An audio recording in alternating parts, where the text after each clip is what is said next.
We have an awesome show for you guys today. The greatest eventer of all time. Good news for the sport.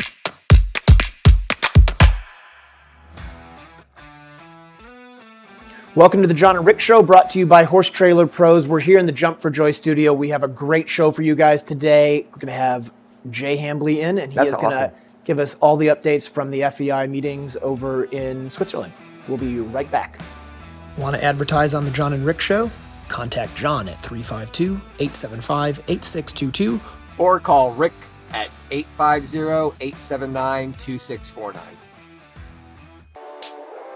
For a horse owner on the road, your trailer is essential. No one enjoys being stuck on the road. At Horse Trailer Pros, we repair, renovate, and maintain all makes and models of horse trailers. We work directly with your insurance company or manufacturer for warranty repairs and insurance claims. Our state-of-the-art facility provides quick turnaround and friendly customer service. Considering a living quarter conversion? We do those too. Find comfort on the road with Horse Trailer Pros. Call or text 352-804-2131. HorseTrailerPros.com. Welcome to the John and Rick Show, brought to you by Horse Trailer Pros. We are in the Jump for Joy studios, John, and we have some great guests, or one great guest. He's like having a lot. It is. He's a lot. Colorful. Yes, he is. It's going to be fun. I think it's going to be fun with having Jay Hambly on here. Yeah. And he was in Switzerland. You were supposed to be in Switzerland. I was. So I'm going to be Katie Couric. Okay, go. So it's Let's the do tough it. interview stage, right? Yes. So tell us who you were with the USEF. I was me. Okay. Yeah, so I was the chair of the Eventing Sport Committee, and I sat on a couple other committees as well, the Performance Working Group and the National Safety Officer, and I think that's it. And to everybody out there that's listening or watching, which we want you to watch, YouTube, subscribe, I've known you for a long time. We both have been on boards. You have now surpassed how much time you have spent on committees. I'm still on some committees, but not as much time and effort that you put into it. Your safety commitment has been incredible. Thank you. I think we all can attest to the fact that you've made a difference. Your input into your chair position with the Riders, is it the Riders Committee? The Eventing Sport Committee. Sport Committee. So that's the committee that basically covers the rules and basically governs the sport on a national level within the United States. Very important. Yeah. A lot of things happening, and I think, again, you spend a lot of time on that committee. Yep. You spend a lot of time on your phone, away from your family, away from your business, to give back to our sport. And what I want to say to you is I appreciate everything that you've done. Thank you. And I got a call from you, so tell everybody what's going on, what's happening. Well, I mean, long story short, I'm not doing any of that anymore. I got to a point where I felt like the amount of work that I was putting into those jobs, it was a lot. And so I struggle because I don't want to come out like I'm attacking anybody here. Look, can I help out a little bit? Yeah. Just as we go through this. So we've had long conversations before about associations. Yeah. It's been my career for my whole life has been in association management or associations. I was the staff. I was the USEF staff or the USEA staff and in that it was the restaurant industry. Yep. And it was the beauty industry. Right. And what I've always told you in my association with that job is that the staff, and look, I'm going to preface this by saying I'm not putting anybody down at the USEF or the USEA or FEI or anybody. Yeah. But I think the jobs of the staff was to be able to have all the information that the board members needed to make decisions. Also, if there was something that they knew something about that they needed to give more insight to, or AKA lobby those board members in a position of what they wanted to do, they should do that. What I don't think is happening is that's not happening in our equine associations. I think the board comes up with one area in which their expertise are coming in and what their suggestions are. Yep. Staff really isn't talking to them about what those are. My input is that might be not right, or giving their insights prior to coming up with whatever ruling or whatever decision y'all are making. And you feel that they aren't really listening to the committees that are submitting this information. Is that right? Yeah, I mean, in a nutshell, yes. Basically, it has been a struggle since I've been involved in that role as the chair to feel like, and it's been an issue with my committee members, Sure. to feel like that. So the committee, the sport committee, is comprised of experts of all different. We've got Correct. organizers, we've got designers, we've got riders, we've got officials, and they're all in there. And there was a feeling amongst a lot of us that while that was the committee of experts and they were being asked their opinions on things, they weren't always the ones who were able to make the decisions and advise those decisions. And so it felt like a lot of times like there was a breakdown in communication between the committees and the staff was making decisions and wasn't always heeding the advice of those committees. And I felt like I was trying hard to work through that stuff, but couldn't really make headway doing it. And I just, in the end, felt like, you know what, if I'm going to put my time and effort into doing this job, I want to feel like it's making a difference. Yeah. And I didn't feel like I was making the difference that I needed to make anymore. So can I back up? So when you say there wasn't the right staff that might have been at those committee meetings or input from there, or was there a breakdown in the staff to people that make decisions? Bill Maroney, or there was a lack of a pretty consistent, I felt, lack of communication between the committee members and the staff, and then the staff back to the committee members, and that back and forth communication into how things were happening wasn't always as good as it needed to be. Who did you deal with most at the USEF with the committees? Who was your point person on So my staff? point person was Amber Braun, who I love. Right. Amber's great person. She's awesome. And who's Amber's boss? Amber's boss would be, she would be Bill Maroney.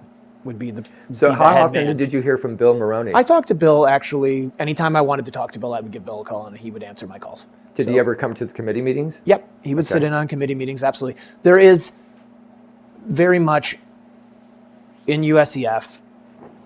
It used to very much be committee driven, and now it is very much staff driven. And I told you that's kind of what it. Correct, like. and that's the way you feel it should be. And I gave a understood. sidebar to that. Yep, absolutely. That they should be being advised, and I think, to be fair to USEF, I think they've felt like they were doing that, and I do know that they, like, since this has happened, they have all reached out to me to get my input as to how this That's can great. be better. That's They're trying very hard, and I hope that they get it figured out, because I really enjoyed it. Like, honestly, being the chair of the sport committee was a huge honor. I Sure. loved doing it. It was like, it was a lot of work, but I'm not going to lie. Like, it was a little bit of an ego thing too. Like, it was cool to be the chair of the sport committee. That's a big deal. I know you wear that crown all the time. Yeah, I do. I actually now have to give the crown back, which is a real bummer. But no, like, look, I'm sad that I'm not doing it anymore. And I told them that. I'm like, it's disappointing, and I made the decision, so I made it. Yeah. But it is what it is. You called me to have the discussion, right? Yeah. And at first I said, stick it out. And then you kind of explained to me your feeling. And then I was like, well, you got to go with that, right? Right. And I respect you for that. I appreciate it. But I think as a whole, not even just the USEF and USEA, and I love Rob Burke, I love all the staff. I see a little fluctuation in what our board looks like with the USEA. And I'm on the nominating committee. So, Right. you know, it's these things that I think, again, from association management, I think there needs to be more interaction and involvement from the leadership and I don't, in a productive way. Right. I mean, believe me, the Tallahassee Association Management, you have Florida Retail Federation, you have Florida Restaurant Lodging Association, you have all these high-powered associations that seem to manage their Outback CEOs and their Walt Disney CEOs, and they're able to all come together and figure out how to make this work in a way that should happen. And I just don't think we have that finesse yet. Right. But I think we can. Yeah, because I think people like you, as a chair, have the ability to finesse. Well, I do believe that. I'm not just blowing until smoke. now. Well, so you didn't go to Switzerland. How did you feel? How did you feel about that? I was sad not to go, but at the same point, it's a long way to go. So, like, I know you called me and you said, "Well, I think I still have to go to Switzerland." I was kind of like with Briggs, I was like, "He's not going to Switzerland." Right? Yeah, I didn't go, which I'm bummed I didn't go, and I still am on the risk management steering group. So I need to talk to the FEI and make sure that everybody understands sort of what my place is and what the situation is. And so that's going to be happening very soon. I will say I am still on the cross-country safety committee through the USEA. Yep. And that is something I will not give up. They would have to, like, pull me out of there kicking and good. screaming. You should, because you're good at that. Well, let's transition. How's your life been since Switzerland? Since Switzerland, it's been cold. Cold? Yeah. A lot of time with your family? Yes. Good. Lots of time with my family. That's been good. Briggs and I have had a trip to Wellington. We had a great time. Yes. It was very interesting because we met Diane Grodd. Right. Who is you didn't meet her, you saw her there. No, you know Diane brought us into contact with Ronnie Beard. Yep, you were telling me about him. And he is a very established judge, trainer, and goes back to Robert Ridlin, and Melanie Smith. Just a really established trainer rider. He came and saw our Ingomar, Dingo, while he was here judging at WEC. And he said, "That's an equitation horse. Would you bring it down to my farm and let us preview him?" So we got the opportunity to go to Wellington, hang out at Ronnie Beard's farm, had top-notch riders get on the horse, and he was incredible. But the big thing is we got to meet people like Joe Fargas and BZ Madden and all these people at the Grand Prix show jump ring. And it was just really cool being down there and seeing, kind of out of our scope and seeing those people. It was fun. Well, that's cool. It looked like a great time. It was super. Like a really great on time. Top of that, Briggs is on the way to a hat trick with Booming Boudron in the modified. It's pretty cool. He's leading the country right now in the modified and adult rider. Good job. We had to step back from advanced to get there, but we whatever. did it. Enjoy it. Enjoy it. It's all about enjoying it. Before we go on, and we need to continue on here for a little bit, we do have one piece of business. Oh, let's go with the YouTuber. Yeah, we got to pick a YouTube winner. So we have to pull up the YouTube channel. Are you pointing at me? Yeah, because my phone is presently being worked. So we got to go to YouTube here. The problem with this is you can't sign on to YouTube with mine. What? Mm-hmm. Are you kidding me right now? We can try. We should have pre-done this. I know. We didn't plan well, but we got We time. can go. Let's see. Hold on. So bear with us. We're going to pick our winner Keep here. talking. What else did you do? I haven't done anything. I don't. What do I do with my hands? Oh, you know what? They come in emails to me, so I can see it on emails. Let's do that. Okay. You just need to go through and randomly select. Okay, I'm going to do a winner. That. So I'm going to go YouTube. Okay. So we got new comment, keeping it real. So these are all the keeping it real. So what I would do is just go here. Here's what we're going to do. Okay. I'm going to go like this. Okay. That's it. Okay. Let's read it. You need glasses. So it's silent right now. Here we go. Yep. The winner. Yep. The comment from this winner is...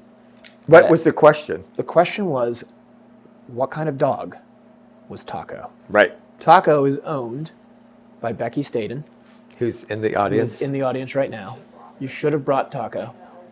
So what we needed to know was what kind of dog was Taco, but only wrong answers count. Which is stupid. I don't know why that's like... Here's the thing. You sometimes get caught up in details, and you get a little argumentative for no reason. All right. Just keep going. So the winner here says that Taco is an American foxhound, of course, with a smiley face, with a tear of laughter and joy. And that winner is Pam English. Oh, we know Pam 8869. English. She's like a top fan of ours. Yes, so Pam, congratulations. Awesome. You win a $25 gift certificate to I Love My Horse Tack Shop, which is located right here at WEC in Ocala. That's awesome. Pam? Is Pam local? I don't know if Pam's local or not. So Pam, if you're not local, I bet you can call them and get something ordered. Also, they tend to be at a lot of the events. If you are local, they set up a mobile tack shop that's at basically all of the events. Yeah. So Penny and Terry over at I Love My Horse offered to do this, and that's awesome, and give a prize like this, which is super cool of them. It's $25. You can go there and pick something out. I think it's a really good trend, and we're going to start that trend going forward. Yes. I think you're going to find out when Jay comes on what you've got to do that. Yeah. So make sure if you're listening on Spotify or iHeart, you go to YouTube, subscribe, and watch. Find out what you can win. Yes, and we can tell them what the contest is, right? Yeah. So first of all, thank you again to Pam. I Love My Horse. They are a sponsor of the show and very generous of them to donate that prize. So this week's competition is going to be, you need to go in and comment on YouTube as to what Jay's is wearing. Yes. Describe it, and it has to be all the right answers. Yes. And this will be judged by the best answer that describes Jay. Yes, so that one we're actually going to judge. It's going to be, they need to be funny. And what you win is a bottle of EquiBrew. Right here. Boom. Free shipping as well. Which Unless is, you're here honestly, in Ocala. what if somebody like in New Zealand wins it? Well, no, it has to be the continental U.S. Oh, so now you're putting qualifications on it. If you are over in New Zealand, I can get it shipped to them from the New Zealand that comes from New Zealand. Yeah. So I open that up to New Zealand as well. Okay, perfect. Wow, you're so worldly. I know, right? That's Maybe they great. can get to Australia. I don't know. We'll ask Andrew. We'll do the best we can for you guys, but we're going to have some fun, so please comment on the YouTube channel. I know. And subscribe. And I like your jacket. Thank you. That's very cool. No. Hauling eventing. Yeah. Very cool. Pretty fancy. John, Ride IQ. Yeah. How's that going? Good. Yeah. It's going great. Super. We can talk about it. It's your thing. Thanks. Yeah. Do Ride IQ. It's fun. They're Is great. anybody learning from you or? Well, I try to entertain and hopefully educate. Mm-hmm. That's good. Yeah. Thank you. Yeah. Understand. So, all right. So should we take a break? I'm excited because I see him out there, so we're going to have him come on. So let's get going. Let's talk about it. Let's take a break. Again, thank you for your service. Thank you. And the USEF and everywhere else you've been. I appreciate that. Thank you. So we will be right back with Jay Hambly. EquiBrew, now available in the USA. It's a live probiotic that you feed daily to your horses. The live microbes go into your horse's gut and cleans up the gut wall, creating a healthy gut system. EquiBrew is an essential part of my feeding program. My horses love to eat it, and it does a really good job of promoting gut health and also good behavior and great performances. It's something I recommend for all of your horses, no matter what they do in their careers. It's so affordable, I can use it on all of my horses in the barn, not just my top horses. Order EquiBrew today by going to brickfieldnutrition.com or calling 850-879-2649. Jump for Joy fences are easy to move, lightweight, durable, and low maintenance. So we're out here on the cross country. We just finished over in the show jumping over the Jump for Joy fences. Had a great time schooling over them. They're really nice and easy to move, so we were able to adjust some things and really have the exact school that we needed thanks to the Jump for Joy fences. I love them. Order yours at jumpforjoyusa.com. Grant Showalter has over 15 years of equine bodywork and saddle fitting experience. His technique allows him to identify and alleviate tightness in muscles. He uses trigger point massage to release points of restriction. Grant has over a decade of experience fitting and adjusting a wide variety of saddles. His expertise in equine physiology, coupled with a thorough understanding of the importance of a properly fitted saddle, allows him to quickly identify and correct any balance issues. Grant can also adjust your saddle on site. Grant works on all of my competition horses, and I have noticed a significant improvement in their performance at competitions and their overall way of going. Grant's based in Ocala, Florida year-round, but regularly travels to the surrounding areas. For more information or to schedule an appointment, call 484-639-4454. I stopped in and I love my horse today, and I gotta tell you guys, it is such a cool store. They're over at WEC, right by the Grand Prix Arena. They have everything you could possibly need. Clothing, tack, accessories, whatever you need to find, they will be able to take care of you. Fun store to shop in. If you're like me and you event and you need some last minute things at the competition to save the day, they also have a mobile unit, and I Love My Horse will absolutely take care of you and get you everything you need to have a great competition. Welcome back to the John and Rick Show, brought to you by Horse Trailer Pros. We are here with master designer and fashion icon, Jay Ralph Hambly. Thank you for joining us. This is not going to be a good show now. Yeah, it's going to be great. And we are in our EquiBrew segment, so big thank you to EquiBrew. It is a live probiotic. It is something I use on all of my competition horses. And Rick, you're going to tell us all about it. Yeah, obviously this has been in the United States for several years. It's taking off. I just sold 6 cases to Dana Cook and her clients. They really believe in it. A lot of people do, as you do, John. It's the only live probiotic on the market in the world for horses. It encourages them to eat. It does everything to their gut systems with the microbes. I'm just really impressed with it. I know of a couple of our horses that weren't on it during COVID reacted a bad way, and then when they got back on it, it was really terrific. We are being called up by Kentucky and the Breeders' auction, in which we might be a sponsor of that, and we'd go on all the horses being sold. Nice. So it's really good for the thoroughbred industry because it is in Japan in total. But Hagyard and Park Equine order cases of it and put it to their Equisale horses that go in front of the sale. The thoroughbreds thrive on it.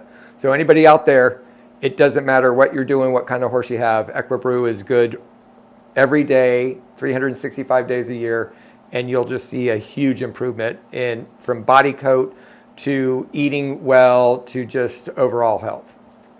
Sweet. BrickfieldNutrition.com. All right. Well, thank you again to EquiBrew. It is awesome stuff, and thank you. Yep. So, Jay, you just returned from the FEI meeting in Switzerland, and we want the scoop. So, go, Rick. So, Jay, I love what you're wearing. Thank you. So, everybody out there, if you're listening on Spotify, iHeart, you need to go to our YouTube channel and subscribe, because we're going to do another winner. We're going to do one from the last one that was doing the dog breed. Yeah, we did that in segment 1, so that's been done. So that's segment 1 just done. Now we're going to ask everybody out there to describe what Jay is wearing. Yes. That would be hard. And the best description will win. I love it. So that won't even be a draw. That's going to be whoever describes what Jay is wearing, and you and I will be the judges. We'll be the judges and Briggs. And Briggs. I mean, yeah, so look that at way him there's no in his tie. cardigan. Yes. I mean, he's very fashionable. I should take a picture of him right there. It's like, wow. And can then describe Jay's outfit. Whoever can describe it in the most colorful way that we think is amusing. Do I get to read these? Yeah. Yeah. With no names? Yeah, it'll be fine. Yeah, it's on perfect. YouTube. Yeah. Well, you just can have be to go a to judge. YouTube. I don't want to be a judge. Oh, you don't? No. Okay. That's all right. All right. Back to Switzerland. back and to the Switzerland. snow that you brought, obviously, down to Ocala here. Well, that came from Virginia. So you were over there. It was the for everybody listening. Tell us, what was the title of that meeting? It's the eventing forum. Right. And then the last day is the NSO meeting, which is on the Sunday. Yep. And what does NSO stand for? National Safety Officers. Very good. Really boring. But important. But it's very important. Yep. Yeah. Super important stuff. So you were there. What was your official role for being at the meeting? Canadian NSO and an official as a designer, and to put my opinion in on a few things, and as an athlete. So I just went there and was You had a asked lot to of go. buckets you filled. That was good. Yeah, a few, and then went through the program. You get broken into some groups and discuss some of the information that's coming out of the FEI, and it's come to the FEI, and how we might go move forward as a sport. So there's things like a fast track program for, basically there's a shortage, everybody knows, of officials. Right. TDs course designers, and they're trying to find a way to hit the pool of competitors, basically, who may want to transition into that, and how do you go about getting them to do it? And the biggest problem is,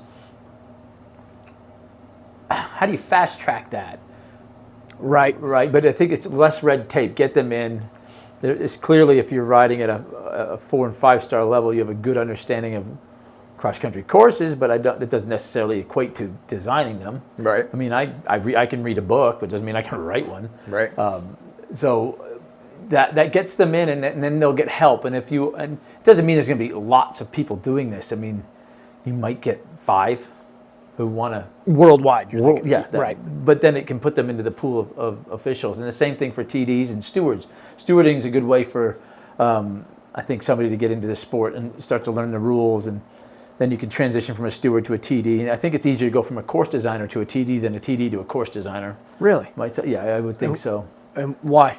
Well, because you don't have to know every rule. You don't have to deal with all the things. You just have to master cross country, which takes time. I mean, you guys are masters at your crafts and the riding and the coaching, and it takes time to get good. Yeah. So until you start putting that time in, I mean, it's just a way to get people in. And then, so there's discussion about that fast track program. There's some discussion about the 6-year rotation at the competitions, where you can't design for longer than 6 years, and then you have to rotate your designer. Right. Whether that's a good or bad idea. They're discussing if they want to do that. Yeah, and I really hope they don't. Right.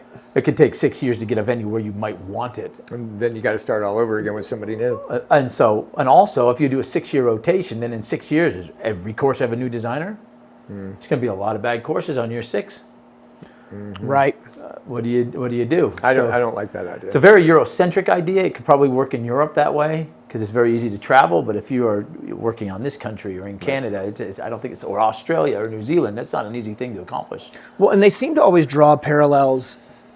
Maybe I do parallels between cross country courses and golf courses, in that a golf course gets in their designer, and that's who designs that course. They have it set. That's the way it is. That's known to be that's Arnold Palmer's golf course. Yep. And people go there because they know what to expect, what the challenge is, and they know if they go to one of his courses, that's what it's going to be. And that's a really good point, and I think that's another thing. So some of these, I mean, some people just want to weigh in, so that's where the mentor program that they discuss, I think, is more beneficial. So assisting is a really good thing if you actually go do the assisting work, and there's a lot of work to do as an assistant. If you don't do the assistant, you're checking the box, and it's a waste of time. You're not going to learn anything. You're not going to get any better. You can say you've been to these places, but you didn't do anything. You just ate the free food and walked away with a free sweater, right? Right. Or you can learn how to do stuff and put the work in. So the mentor programming would be very good too. So you get these new designers, or like myself even for the 5-star, going to Defender and assisting Derek is really useful for me because it checks some boxes, B, it puts my feet on the ground on the leap from 4 to 5-star, and there's a big difference. Right. And it takes a lot to, not just to ride those two, but to design those two. Right. What's the difference, and how do you produce that difference over that much distance and make it what it is?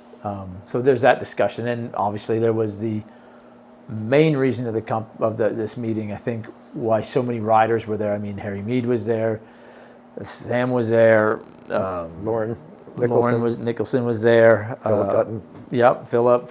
There's a lot. I was told, I got Bettina, the update. There was Andrew. something like 30 riders showed up, which is a Which huge is good. number of riders Yeah, it's compared to And previous this was years. primarily, I think, to discuss the flag rule that was being proposed by a few European people. Yep. And right now, you get 15 penalties if you don't directly jump through the flag, yeah? Yeah. You knock the flag down, Yep. and it's inside the point of the shoulder, it's 15 points. Yeah. Their proposal is to go to 4 points if you just knock it off. Yeah. No matter what. No matter what. I don't think that's where we want to go. For me, I think it's going to change, A, the way you ride, B, initially the way courses are designed. The fences are going to get wider so that we're not eliminating people from getting their MERs, because we knock flags down. People knock flags down. Right. I think people twist on their horses to try and avoid flags as this evolved. I think you'll try to ride to the wider side of some things and corners and things to avoid that flag on the point. And I think it probably encourage backward riding to become very straight. I don't think it'll do exactly what they think. So playing devil's advocate, because I've kind of been on the fence with this. meeting. Oh, that's fine. I know, believe me, we all know now. But playing devil's advocate, one of the things that I thought could have been a positive of that rule is that I think the courses have become very technical since when we were in our 20s. Oh, absolutely. So my thought with this... But since the last 3 or 4 years, we've widened the minimum width. Okay. So we've gone a step the other way yet. Right. Which isn't always recognized. People only don't see that side of it. So we've already gone, yeah. a but bit wider. I guess, and that's sort of my point, is if this had gone forward, do you think that would have been something you guys would have done? It said like, okay, well now we got to make it a little less twisty, a little more direct, show the horses the way out a little bit more clearly because these flags matter more. I guess you might a little bit. I think, again, I just talked about the difference between a 4 and a 5-star, or if you go to an Olympics and you have basically 2 tracks there. Right. Are you going to, I don't like the rule myself. I like that it was voted down. Yep. And it's going to stay, hopefully, that way for a while. That's my understanding. That we're staying at 15. Yes. It It works. It's acceptable. It's easy to video. There's other logistical issues with the 4-point thing. What's the standard of the flag going to be? right. How you maintain that throughout the day? What if I get a windstorm? I still maintain the fact, and like my understanding is that rule is not going forward. That's what I've been told. It's not going to happen. I still feel the penalties for a flag being 15 is wrong. It could be wrong. I think there's a lot of discussion that way with penalties, and I'll just say that really quick. So we're probably a little archaic in our penalty system. So if you have a quit at 3 different fences, you get 60. Yep. You have 2 quits at 1 fence, you get 60. Can we retract a little bit? Yeah. Because I don't think it's an automatic 15. It is an automatic 15 when the flag goes down until it's reviewed. Correct. So we got to understand right now we do have a review process in which if you knock down the flag but you are reviewed as being in, the 15 goes away. Correct. Yes. Okay. Yes. So And I you think that should almost stay. made it sound like 15 stays and that's where it goes. No. And that's what you got. No. Okay. Correct. That's not what. Let's I go meant. back And we to are the way getting better were and better and better with at camera reviewing placement it. and reviewing. Exactly. Yeah. I think they should still be reviewable and basically go with the Absolutely. way we've been doing it. You mean for 4 points? But I think it should, less than 15. To me, it never has made sense that if you activate a frangible, you get 11.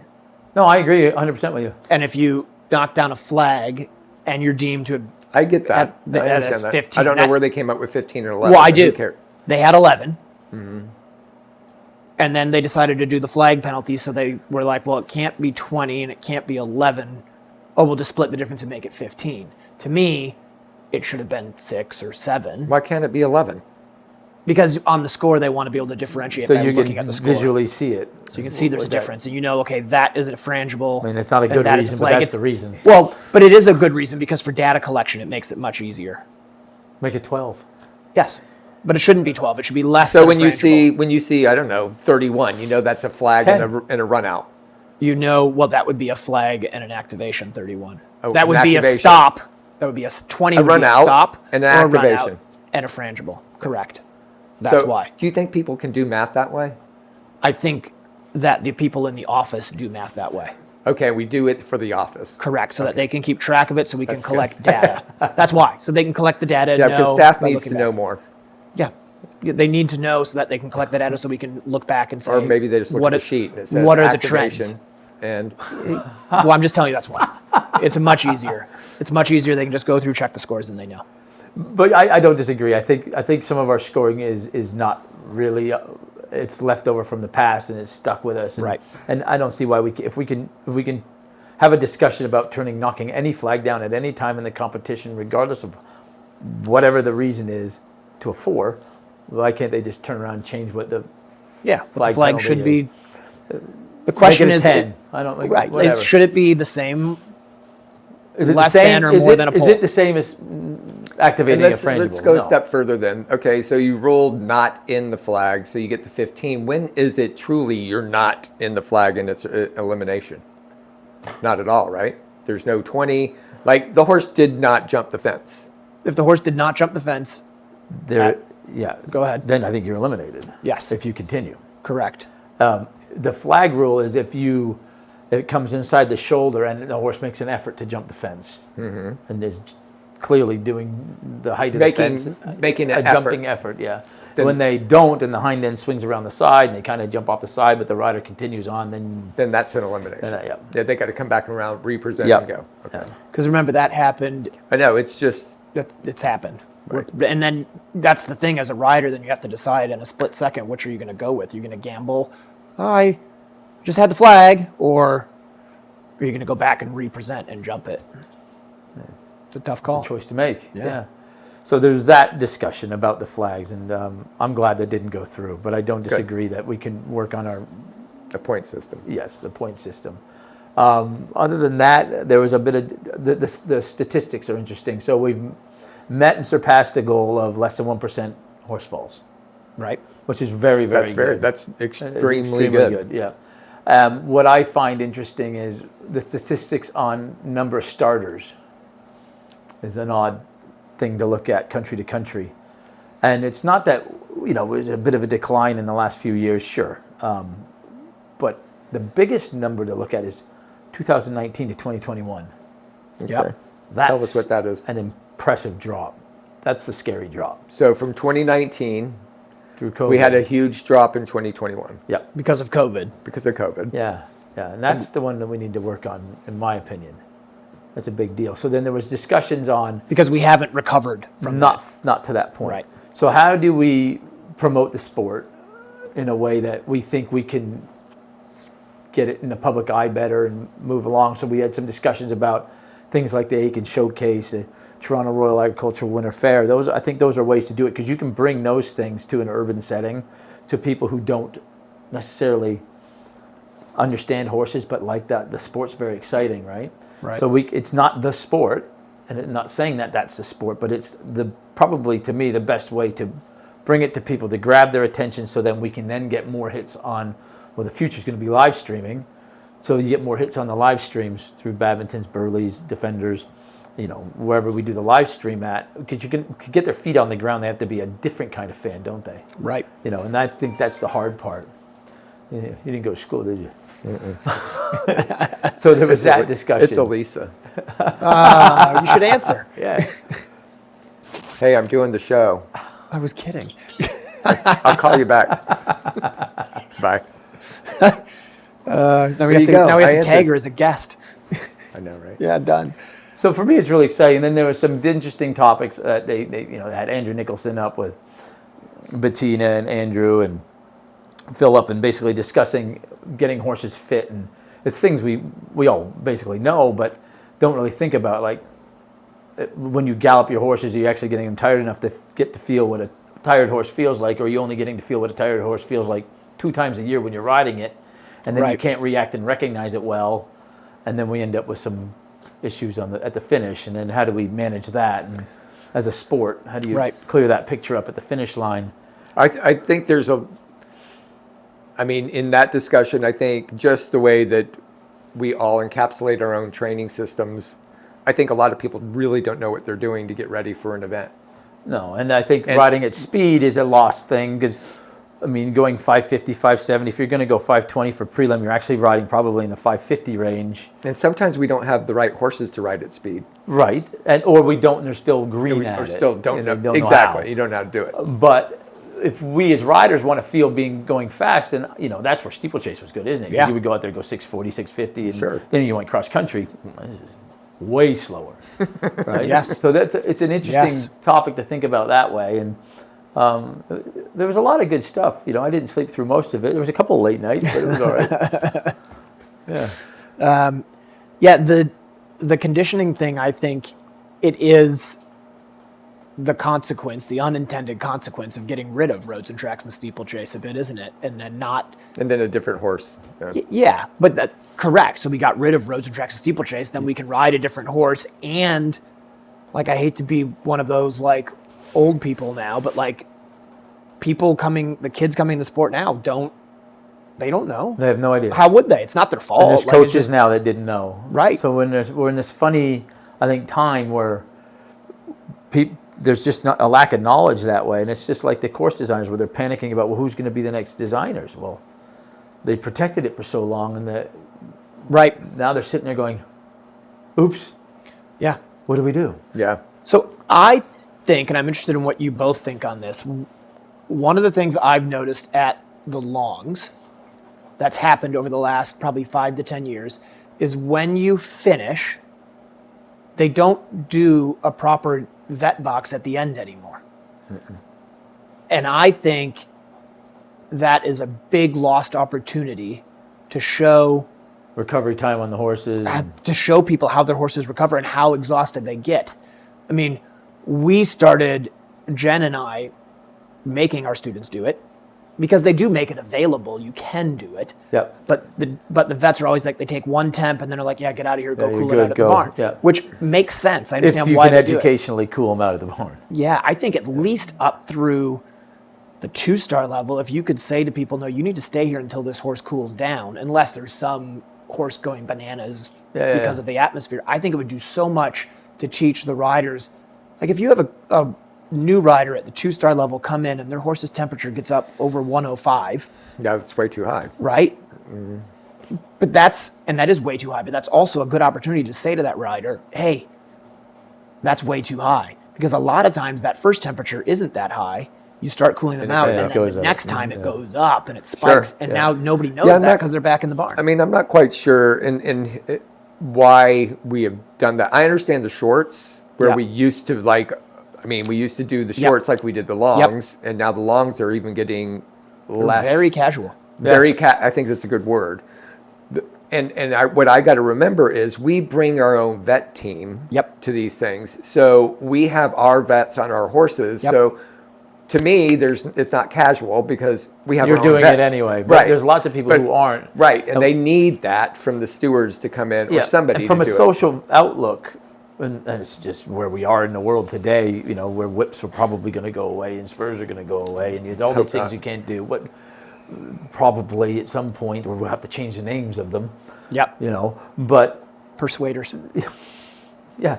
So when you go to these 10-minute boxes and you're cooling out, it needs to. I think we have to be very careful what happens in those scenarios that we're not having problems where horses are overheating and they're not leaving correctly or they're sent back to the barn and then things go down.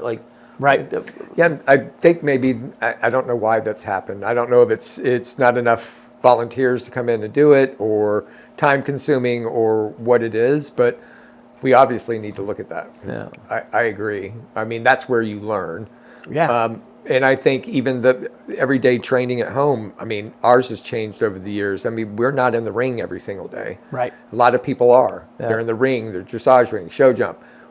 We are out all over the place. Briggs is a big trail rider. He's a big trail rider. Sinead loves trail riding. She comes over every week and rides with them. Trail riding? Yeah, I'm sure. We love you, Sinead. But he's done this really cool thing. He's built this derby course, and it's bales of straw with rails and a dug ditch and little things that are all over this little area, just making the horse be quick thinking on its feet and be able to figure out how to get out of trouble when it's nothing but straw and some rails. Yeah. And I don't think people are doing that.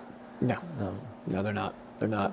I mean, so there's that social aspect, like you said, how we're training our horses, getting them fit. I mean, this all came up in the thing, and how to promote the sport. And I mean, there's some serious questions there. One of the things that was asked, I think, I don't remember when this was, a couple of years ago, there was a survey done.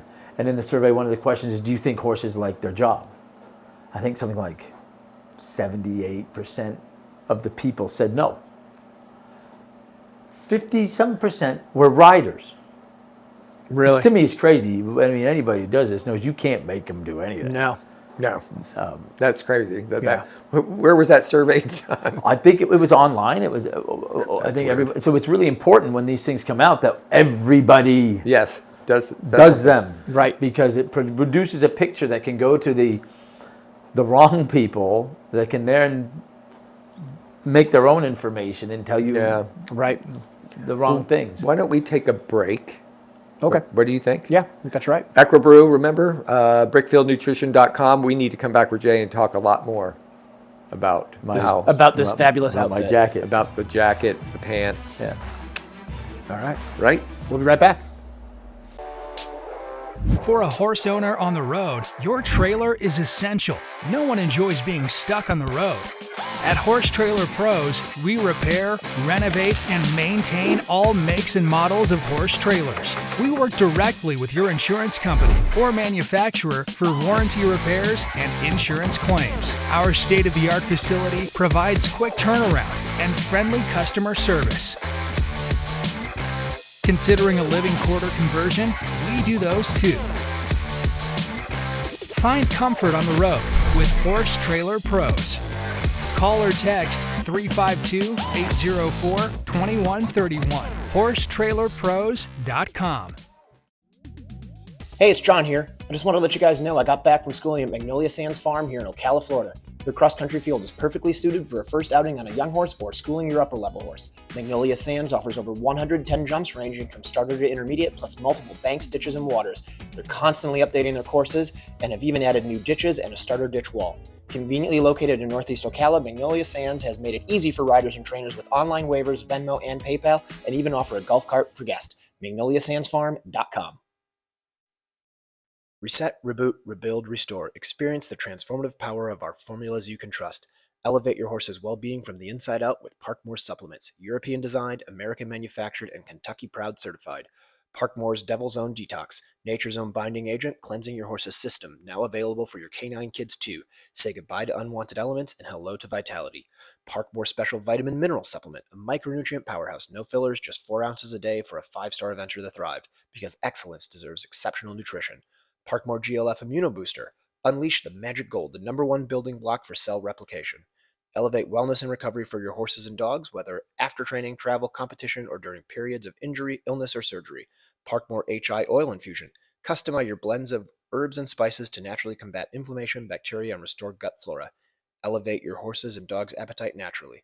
Expert guidance awaits. For more information, schedule an online, telephone, or on-site consultation with Fleur or one of our dedicated team members. Visit parkmoresupplements.com or call, text at 502-265-8345 to elevate your companion's well-being today. Since 1950, Maison Forestier has been offering its know-how to design custom-made saddles for passionate riders. In 2016, Maison Forestier took a turn and expanded into the sports world with the goal of improving the performance of the rider-horse pair. You will find a professional, reactive, and fun team to answer your needs. And this is why I have chosen Forestier for all of my saddlery needs. Feel free to contact the saddle expert in your area for more information by visiting www.forestier.com. Welcome back to the John and Rick Show, brought to you by Horse Trailer Pros. We are in the Jump for Joy studios. We are here with Jay Hambly in his really cool outfit, which all of y'all out there, if you're not watching, get on YouTube, subscribe, and tell us what he's wearing. Best description wins something. What do they win, John? We'll have to see. This week, they win a date with John. Oh boy, no, that's not happening. This week won a $25 gift certificate from I Love My Horse Tack Shop. That's really a good. Who came up with that? Well, you suggested it, and then you made it happen. Penny and Terry said, yes, we would love to do it. We love to support the show. And awesome. Boom, they wanted to give that to all of you guys. So and I think we're going to start doing more like that with our sponsors, yes, probably. Yes, absolutely. We need to reach out to them. So we have not yet determined what this amazing outfit's description will win, but it's going to be something cool. So maybe you get to win one. Yeah. So thank you to I Love My Horse for sponsoring this week's prize, and we're going to see what they do for Jay's awesome outfit. Fantastic. So thanks for that. So back to the in-depth discussions from Switzerland, everybody. We are having Jay go over the discussions there, and then it kind of intertwines into other really relevant discussions. So it's definitely one of those meetings that if people can go to, they should go to, because it's not where the decisions are made. Somebody has to make the decisions, but it's where your opinions can be clearly heard.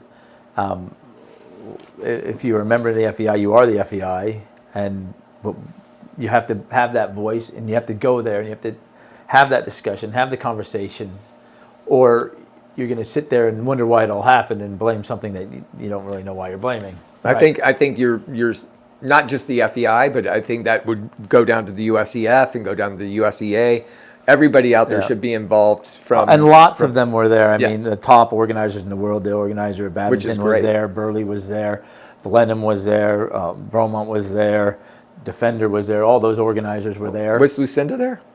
Lucinda Green? No. That's too bad. She must have been in Africa. What else was there? Yeah, so was there anything else there? Because I do have a couple other things I want to talk to you about because there's some exciting stuff happening.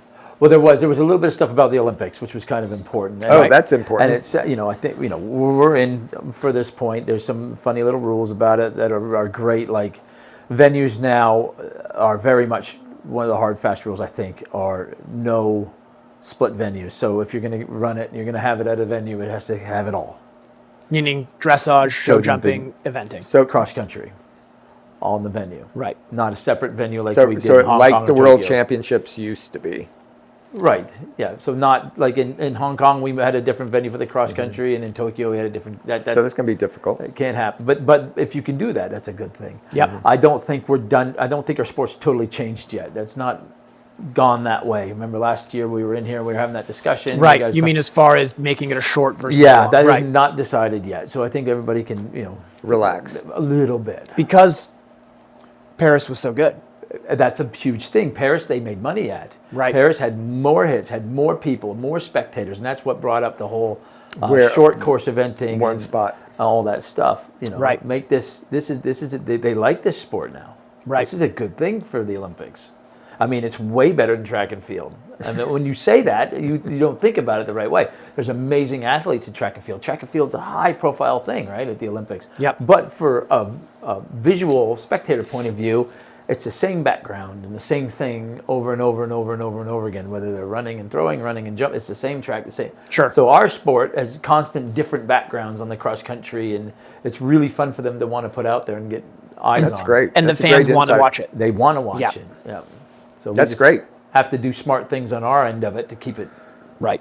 So how are we heading into California with is it going to be with Keller House? They haven't. The decisions aren't made yet. They haven't decided on that. I have my suspicions of things. They haven't decided on a venue yet. They need to do that soon. I mean, it's coming up, and it'll. You're not going to run it on dirt and things. Right. So they'll have to have time Start to planting. Yeah, lay sod and irrigate, and they have the ability Right. to do all that. But you have to do that now. Like Right. when we did Tokyo, we took out Hong Kong. It was 18 inches of footing that came out of the golf courses to produce the gallops, needed. and we had to build off of that. And even that had to change once or twice in some spots because of shear. So they got to start on the turf. They have to decide.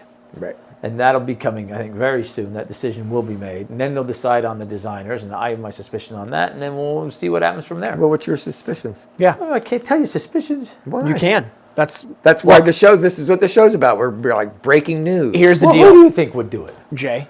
Who do you think's going to do it? Jay. No, it's not Jay. I think you should just tell me and Rick. Just you two? We won't Derek? tell anybody. Probably. Why wouldn't it be? Who else would do it? Why wouldn't it be Derek? I don't know, Jay. Just saying. I don't know. Jay. Jay. No, Derek would be logical. It's a very logical choice. I mean, for cost things, he lives there in the state. He knows it. Makes a lot of sense. Yeah. Okay. Well, we said it here. No, Breaking news. Would be my, Derek, congratulations. That's awesome.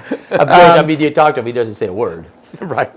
Yeah, but also not about that. But yeah, but also not. But he did stay up over midnight one night. We stayed up for David O'Connor's birthday. Oh, And nice. Sue Hawkington stayed up past midnight. Wow. Which was amazing. If you guys don't know, Sue falls asleep at 6 a.m. after she gets up. But Yeah, and Sue, We for love those who don't Sue, know, though. would be the Sue's organizer awesome. for Bromont. Yeah, but was even awesome. Derek and B were there. Derek, he had a gin or two. I mean, it was great. That's awesome. Yeah, it was Well, good. David got a good celebration He then. did. Yeah, Yeah. happy birthday, David. Yep. So, slight transition. One of the things that I know, which I think is really cool, is that you are the assistant course designer for the European Championships. Is this correct? That's correct. Yep. And So there'll be congratulations. September. Thank you. September next year at Blenheim. Next year or this year? 25? Whatever year. The 25. next September. Right, so 25 That's this year. right, this year. Don't We had this confuse me. debate with Briggs last show.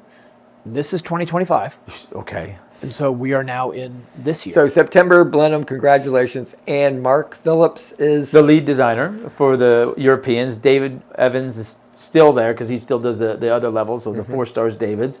And he's also on as a assistant because it makes sense that way for him. And Helen West, I think, is gonna give a hand as well. So Helen, real quick, Helen is doing, where is she doing? In Stable View. Yeah. Okay. Yeah. So my question is, okay, so you guys are the 3 assistant designers. Mark is the head designer. Yeah. So what does that look like? Because you said earlier in the last segment, you don't like, go do things, you don't, like, a lot of assistants don't do anything. So what for are you instance, are you just checking the boxes, or what are you doing? Well, so for instance, David, as the designer of the 4-star, had a huge influence basically on what was happening, and so to avoid the ground because everybody knows it can rain at Blenheim. Yeah. So you don't want to share too much ground. So it's understanding the ground and where you're going to travel with the 4-star, where the Europeans are going to travel, and how to separate those two things. And then what do you do if you have torrential rain and ground failure? So I think there's 3, maybe 4 option routes that are shared. So it's just if it gets a bit soggy, it'll be a bit of work for the guys. Right. That kind of thing. And then the galloping. And the biggest work will come involved when we're setting the fences. When we're putting the jumps out on the ground to finalize their positions, and it's the distance thing and the angles and the lines. That's the most important thing. Just double checking, I actually started the camera. Did you? Yeah, I did. So we didn't have to do this again? No, we're good. No, we have that one. So it's really good. I mean, that's when you're going to do the most. And then setting up the galloping lanes and getting the turns right, because at those competitions, galloping lanes important. Right. When we're running competitions that have 12 courses, you don't do that. It's more important where you put the fences and then understand how they're going to travel from one to the next, and then make your turns occur. So do you think? So that's what David's doing there. That's what we'll do there when we go set the fences. Okay. And how many times do you end up going over? I'll probably just go twice. Okay. Yeah. Twice meaning once ahead of time and then once for the competition? Probably. Right. I mean, okay. because they have to fly me over and do all these things. Yeah. So the tracks are done. I have them. I know them. And so what we'll do now is when they go to do the setting, it'll probably be back in August. Right. So again, just between us, if you had a horse you were planning to take to the Europeans, I'll give you the same answer I give you at every show you ride at that I do. This is just between us, Jay. I know. Nobody else can hear. What should these guys be getting ready for? I think you would want to jump some cross-country jumps. Right. You need to turn left and right. Okay. There will be narrows, Okay. probably a ditch and water and some terrain. A ditch and water? There will be some. I want to do that. What do you guys think? I like ditch Build and a water. ditch, pump the water out, Yes. and the water jump. Yeah. Don't do that. I like do it. that. Don't do that. There was one like that at Maryland where you cantered through the water and jumped a Jump. ditch up onto the bank. Oh, sure. And then you also jumped the jump that was raining. Yeah. But what would happen if it was raining? While you're jumping over the raining ditch. jump. What if it was raining that I never day? understood the water falling No, down. I just want to know if it was raining for real, Right. and you jumped the raining jump. Nothing. Nothing. Nothing would That would happen. not be a good jump then. So you got what lucky, Ian. So what I'm hearing is these guys need to be able to jump out of water over a ditch with a waterfall on them. That's possibly what happened. Right. Or what you saw once, I've seen a where lot there of was stuff. water running down a Oh, rubber brick Yes. platform. So did I tell you about this? No, what? I went out to amazing. Galway. And Ian Stark was designing the 4-star, yeah. and he had on an island in the water. They had a log. The log had a waterfall coming out of it, and then it was running down the takeoff zone. But the takeoff was rubber pavers, and so I, being the incredibly politically correct person that I am, went up to Ian and said, and I quote, "That's the dumbest thing I've ever seen. It's not going to work. And horses are not going to jump it or you're going to hurt somebody." And he said, "You think so?" And I said, "Yeah, I think it's incredibly stupid." And the horses all did awesome. They all jumped it great. None of them cared. It jumped beautifully. It was fun. And I was like, I apparently have no clue what I'm talking about. But I did go up to Ian and say, so I was wrong. Was that with Lion King or who were you? No, I was actually not even in that division. I okay. had horses You didn't at have to 3-star. jump it. It No, wasn't even I your was like, opinion. I just wanted, Oh, John. I like having opinions on things. They did that with the World Championships too. Yeah. I was right there. Blenheim, it'll be fun. I'm excited. That's exciting. Congratulations. That's really I think good. for me, what's really good about it is there's not a lot of people who get into England Right. in any capacity. Derek and Burley. Right. So this is, for me, I think it's good that way. You got a foot in. Yeah, you got a foot in. Okay, so my next Maybe question. Mark doesn't hate me. Maybe not. Maybe. Mark actually doesn't hate anybody. I always very think that good he's way. retired and he always comes back. He won't. Yeah. I like that. Yeah, no, it's great. It's great. It's good for the sport. Until you're trying to work. I know, right? So, my serious, give me a little bit of insight question for you is, what do you think is going to be the next trend? It seems to me there's always a trend that happens in course design. We lost sunken roads for a bit, and they became just terrain rather than revetted walls. What's going to be the next thing? I think They're trying to fix it so there maybe aren't as many trends, I think. That's why if you have multiple steps or sunken roads or ditches, we don't have to count them as our efforts. So it allows us to have more jumps on the course. Right. That's one thing that I think will help. So you don't have to, go away from your big drop or not have the sunken road because it eats up too many efforts. Right. So I think that's something that was done for that reason. so. Calling it just one effort. Well, no, if you have a rail in and a rail out, but you can drop one of the drops and take them away. I gotcha. And the ditch at the coffins, Right. You don't have to count it as an effort. You have to jump it. It gets marked. You're judged. But it's not counted. But it's not counted. So when you're doing, like say a 2-star, and you have 30 jumps, you get 32, instead of. Right. So then the other thing is, I think when we're talking about trends, and we go back, obviously we've got Mr. Historian over here, so we have a whole library of watching old events. And it came, like we have gotten into log bounce into water, or log bounces, whatever. If you look back in our past, jumping into water was always rails. Yeah. Why have we gone to a log? The rails work so well, and Sure they can be did. frangible. Well, they can be, but when I personally am not a fan of rails in the water that are frangible, because I think horses drop the landing gear, they drop their hind end more there than they do anywhere else, and you get activations that maybe aren't activations that they need to get to 15 for. So I think you can come up with other ways 11. to jump in. 11. I rest my case. Thank you all for showing up. So for me, but you're right. That's how we used to do it. We didn't have the frangible jumps then. And again, then you get into the whole frangible discussion of hind end activation. Should that even count? Well, yes, it should. So I think for 2 reasons. If you ride poorly and you stifle your horse over a rail, but you can continue, your horse is still sound, and you can show jump the next day because of that activation, I think you should be penalized. But now, so I don't have a problem with their rule on being penalized for activating. I just think it's an interesting thing. So but I think because we have had some accidents at a log, is that what we're talking about? Maybe something happened. well, things do happen at a log. It's not, you can't. I mean, John and I had to have the discussion. You can't make I think you were working on the concept of some kind of new technology for them. But yes, accidents happen at logs. They happen at every jump, though. They happen at every jump. But when you're, especially a log to a log bounce into water, I just feel horses can do it. They do it really well. Yeah. They do. But on the safety side, back when I was riding a lot of those bounces into water, there was never log to log. It was always rail to rail. Sure. So I'm sure there's a way to produce that doesn't have to be frangible, or you use a mim rail at one side of it and a log at the second side, and you differentiate between the 2 fences so they can clearly tell when one jump starts and the next one begins. Yeah. Right. Yeah. I think that's another thing. I mean, we can use roll tops, different types of shapes. Now, what's interesting is when you fill out the FEI forms and you put this database together, that the FEI, they do an incredible job taking all these fences. It's thousands of jumps that they put into this database, right? And we don't have a house shape. So we have like F1, like a log or a roll top is the most used shape. It's one that's put in the most air. You jump that shape more than any other jump, and then you get told that that's the most dangerous jump. But is it, or is it just that you jump that more than any other because jump? it has statistically jumped more than all the other ones. Absolutely, and it's a shape that encompasses a lot of different jumps. Like, that's your house. Yeah, the house with the ridge on the top Would be it's not would be the same as a log. Oh, when you're going through your jump selection, because it's not an ascending spread. Right.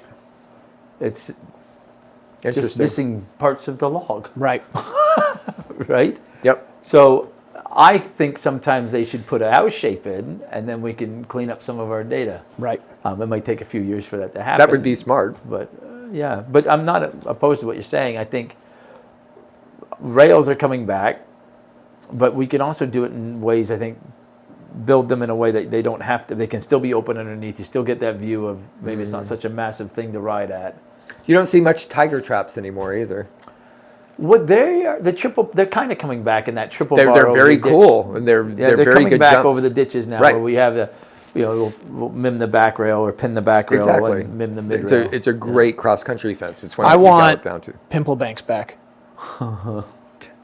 Okay. No. I'll put one here. Remember Pimple Banks? Around Oh my banks. gosh.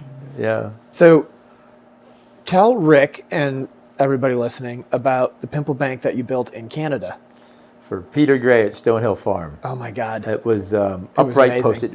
It wasn't fun to build. It was he wanted a round bank, and back then I didn't really know how to build with milled wood, so I just used a whole bunch of cedar posts and dug this big trench on this circly one. I think it was It was 9 feet in 9'6" Yeah. was what Peter wanted, and just upright post, and there weren't timber locks then. Right. It was 9-gauge bracing wire, and I wired it and tied it all in, and I filled it, and I built this thing, and I jumped it on 2 horses. Kind of jumped it on one. Definitely jumped it on the other. I was on a horse named Jack, who I got from Mrs. Mars of the Moss Foundation for $1.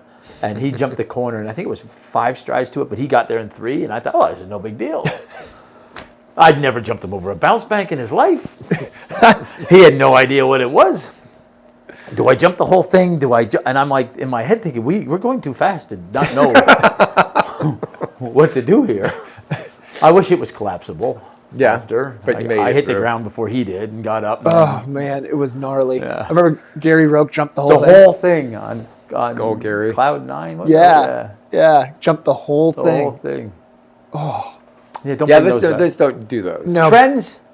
I don't know. I mean, the trends to me are, I think the long distances have gone away a little bit, and we're back to more of a normal distance. I think that's very good. Yep. I think finding places to let people gallop and being smart about it is really important. The end of courses, I think, are being less like a massive speed bump and a bit more like rumble strips on the highway. Okay. So rather than having a speed bump across the highway, Yep. you hit the rumble strip to wake things up and keep traveling. I think the trend right now is to have trust the riders and your horse that you can travel through the lines and make the distance. And I think that's a big thing at the 5-star and the 4-star at the longs. Right. That if you keep adding, you're not going to make the time. But if you're going to, because the big thing for me, I've been talking to all my peers, you guys, and Buck and Kyle and everybody, that how do we reward you if you go out there and you do a really good job, but somebody goes out there and they went a bit slow and they blew some turns and they added some distances, how do you get ahead of them? And do we need a flag rule for that to happen? Probably not. We just need to make sure we're wheeling fairly but snugly and put things on distances that sometimes at those levels you have to commit to. And I said we increased the time from 0.4 to bigger, but Why are you always about points, Rick? Why are you about the points? The last time they did that, it didn't go good. well, it has to be at the upper levels. It can't be at the lower levels. But why didn't it go good? I think people just went too fast, even though it was the same penalty for everybody across the board, which is why I don't think it works. Because they went too quick. So then you need to measure. Yeah, you need then again. What to your point, you need to measure properly the longer routes so that they are taking more time. Sure, yeah, and that the straight lines even if you have to add a stride here or there, Right, and that's going fine. to matter. Yeah. And understanding intensity of courses, that shorts are always going to be more intense than a long. Sure. And if you're less than 4 jumps in any given minute, regardless of terrain, they're going to gain time on you. If you sit at 4 and you Yeah. go over 5, they're going to lose time. Yeah, because I can't think. I mean, you can't go out there on this stride issue as you were talking before, because sometimes you just point to point, you're going to get through it, and where you're going to make your time work is where you're more efficient on the course, in between the jumps and where you're going, than what you have to worry about. Like I don't want to worry about. I've got to do the 6 there to make the time. Yeah. I want to get through there and then create my time in between. Don't make the speed. Don't make your time at the jumps. Make it between the fences. And Correct. for me, I don't ride as much as I used to, but I watch a lot more, I think, than riders do. I think if you're really competitive, you're riding a lot, you're probably not watching a lot because you don't want to have it affect what your plan is in your brain. You're going to go watch who you know how they ride and what they're riding. Right. Get an idea for what they're doing on that. You don't want to watch somebody who's doing the opposite of you. Right. And then wonder. But I have to watch all of them. You do. So I watch the horses go a lot, and I try and learn, well, what is smooth? What is interruptive? What disrupts flow? And what is it that the rider does that? And when does it become unclear to the horse what's going on? I mean, when you watch the good ones go, it's just really smooth. All of it, all those parts. Right. Yeah. It doesn't look